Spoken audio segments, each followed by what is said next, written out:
এ নিয়ে আলোচনার জন্য স্টুডিওতে আছেন সহকর্মী ওমর ইনান।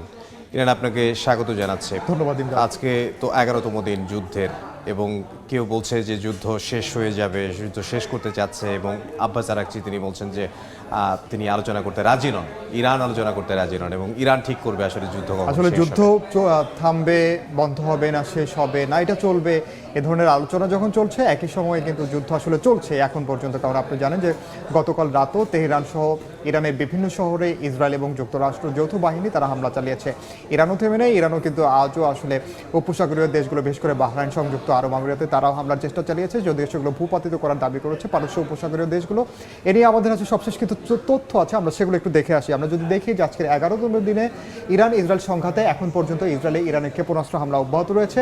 কুয়েত, সংযুক্ত আরব আমিরাত সহ উপসাগরীয় দেশেও হামলা অব্যাহত রয়েছে। এবং এরই মধ্যে কিন্তু একটি বড় বিষয় হলো আজ রুশ প্রেসিডেন্ট ভ্লাদিমির পুতিন এবং মার্কিন প্রেসিডেন্ট ডোনাল্ড ট্রাম্প দুজন টেলিফোন আলাপ করেছেন, এবং সেই টেলিফোন আলাপেই মূলত এই যুদ্ধ বন্ধের বিষয়গুলো নিয়ে আলোচনা হয়েছে। আপনি জানেন যে রাশিয়াও কিন্তু ইউক্রেনের সঙ্গে যুদ্ধে লিপ্ত, এবং অন্যদিকে নতুন করে যুদ্ধ জড়িয়েছে ইসরায়েল, যুক্তরাষ্ট্র এবং ইরান।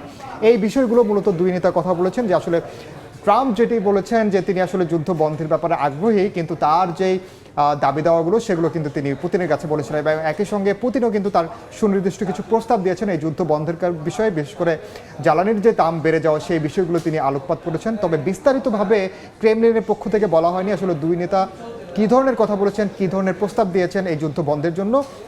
তবে মার্কিন গণমাধ্যমগুলো যেটি বলেছে যে ডোনাল্ড ট্রাম্পকে আলাদা করে জিজ্ঞেস করা হয়েছিল এই যুদ্ধ আসলে বন্ধ হবে কবে, বন্ধ হতে পারে কিনা শিগগিরই তিনি বলেছেন। এবং এই যে যুদ্ধটা, এই যুদ্ধ বন্ধে বা যুদ্ধ বিরতিতে, সিজফায়ার যেটি বলি, মধ্যস্থতা করছে কি এখন পুতিন?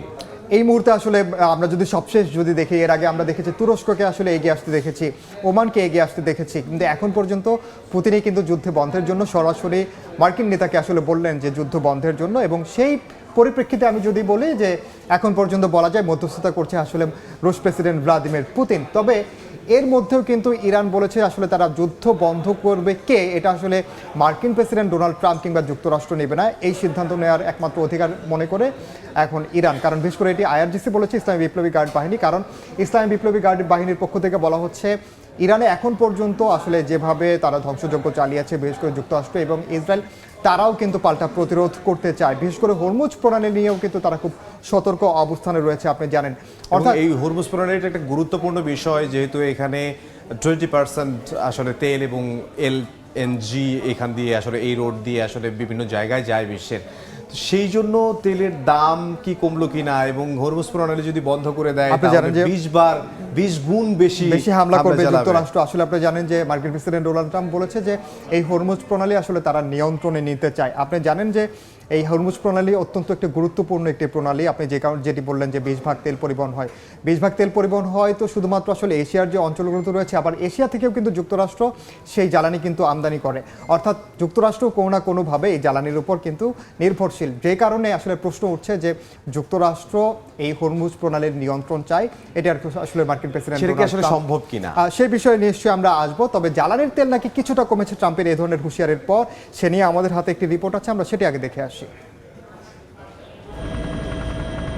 যুক্তরাষ্ট্র ও ইসরায়েলের হামলা অব্যাহত থাকলে মধ্যপ্রাচ্য অঞ্চল থেকে 1 লিটার তেলও রফতানি করতে দেওয়া হবে না বলে হুমকি দিয়েছে ইরানের Islamic revolutionary guards core IRGC. এর পরিপ্রেক্ষিতে ইরানকে গুরুত্বপূর্ণ জলপথ বন্ধ না করার হুঁশিয়ারি দিয়েছেন মার্কিন প্রেসিডেন্ট ডোনাল্ড ট্রাম্প।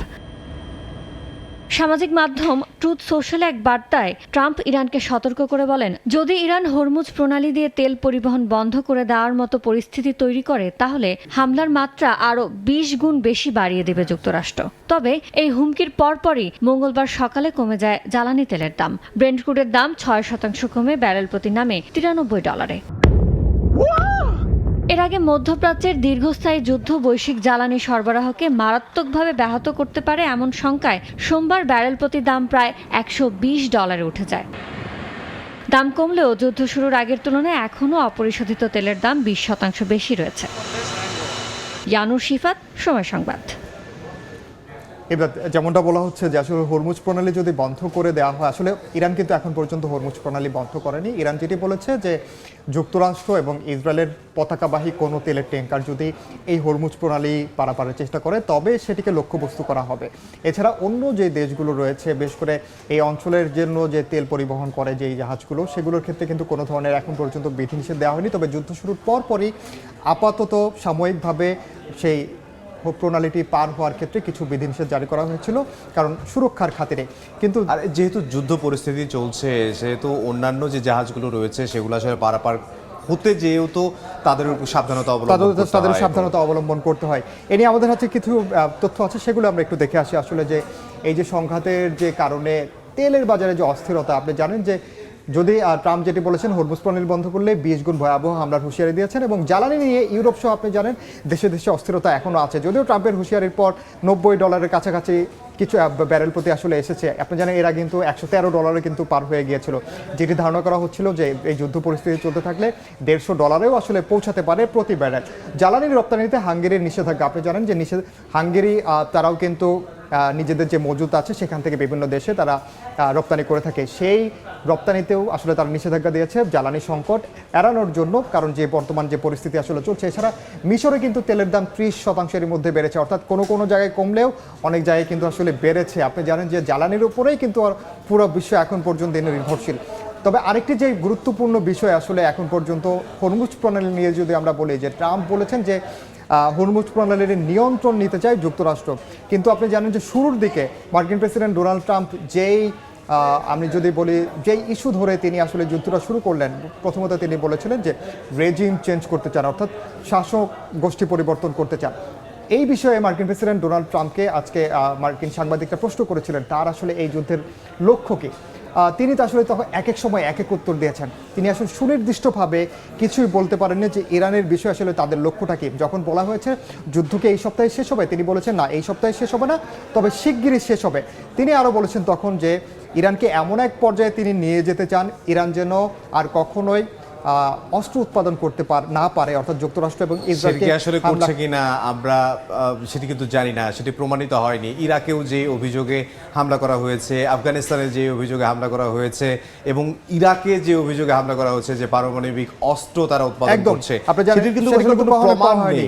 এখন আসলে ইরানের ক্ষেত্রেও একই অবস্থা হচ্ছে। ইরান যে কারণে বলেছে, আসলে ইরানও শেষ দেখতে চায়, তারাই সিদ্ধান্ত নেবে আসলে যুদ্ধ কখন বন্ধ হবে। আর ইরানের যে দাবি, তারা বলছে যে তারা কিন্তু তাদের এই যুদ্ধ চালিয়ে যাবে তাদের যতটুকু সক্ষমতা আছে শেষ পর্যন্ত। ইনান, আপনাকে অসংখ্য ধন্যবাদ। ধন্যবাদ। সহকর্মী ওমর ইনান আমাদের সঙ্গে স্টুডিও থেকে যোগ দিয়েছিলেন।